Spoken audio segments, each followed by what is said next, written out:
കായംകുളം എരുവ ശ്രീകൃഷ്ണസ്വാമി ക്ഷേത്രത്തിലെ ഭാഗവത സപ്താഹയജ്ഞത്തോടനുബന്ധിച്ച് രുക്മിണി സ്വയംവര ചടങ്ങ് നടത്തി. നിരവധി ഭക്തജനങ്ങൾ ചടങ്ങിൽ പങ്കെടുത്തു. കായംകുളം എരുവ ശ്രീകൃഷ്ണസ്വാമി ക്ഷേത്രത്തിൽ ക്ഷേത്രോപദേശ സമിതിയുടെ ആഭിമുഖ്യത്തിൽ നടക്കുന്ന ഭാഗവത സപ്താഹയജ്ഞത്തിന്റെ ഭാഗമായി രുക്മിണി സ്വയംവര ചടങ്ങ് നടന്നു. രാവിലെ ഹരിനാമകീർത്തനം, ഗണപതി ഹോമം, വിഷ്ണു സഹസ്രനാമം, ഭാഗവത പാരായണം എന്നിവയ്ക്ക് ശേഷമാണ് രുക്മിണി സ്വയംവര ചടങ്ങ് നടന്നത്.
നവനീതപ്രിയവദനം ഭൈഷ്മി ഭവതാരകമതിശോഭനം കല്യാണം ഭവതു സദാ കനകാംബരകനകാഭേ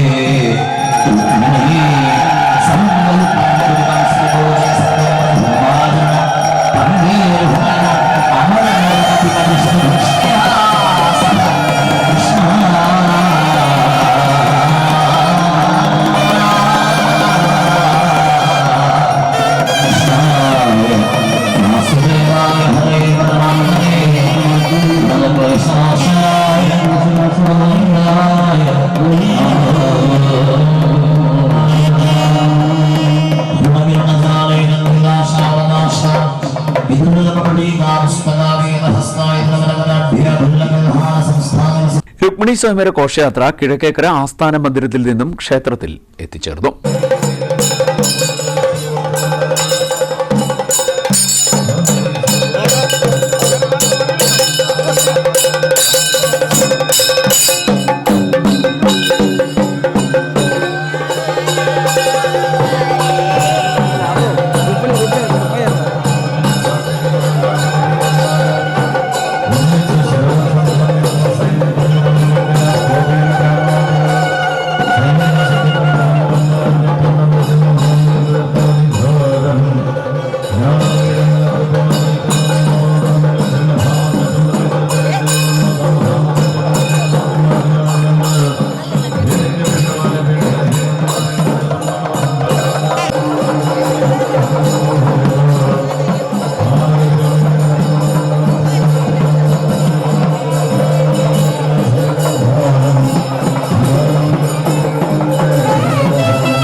നിരവധി ഭക്തജനങ്ങൾ ചടങ്ങിൽ പങ്കെടുത്തു. തുടർന്ന് പ്രഭാഷണം, അന്നദാനം, മഹാസർവൈശ്വര്യ പൂജ, ദീപാരാധന, ഭജന എന്നിവയിൽ നടന്നു. ഭാഗവത ആചാര്യൻ വിമൽ വിജയയുടെ മുഖ്യ കാർമ്മികത്വത്തിലാണ് ചടങ്ങ് നടന്നത്.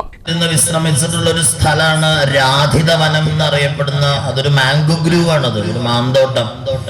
അപ്പൊ ആ രാധിത വനത്തിൽ ഇരിക്കുന്ന ബുദ്ധന്റെ മുന്നിലൂടെ ഒരു അഗ്നിസ്ഥാലി പോലെ കടന്നുപോയ ആമ്രപാലിയുടെ മുഖത്തേക്ക് നോക്കാനായിട്ട് അവളുടെ സൗന്ദര്യാതിരേകം കൊണ്ട് ആനന്ദൻ എന്ന പ്രഥമ ശിഷ്യന് പോലും സാധിച്ചില്ല എന്നാണ്. അത്രയ്ക്ക് ദീപ്തയായിരുന്നു അവൾ, അഗ്നി പോലെ.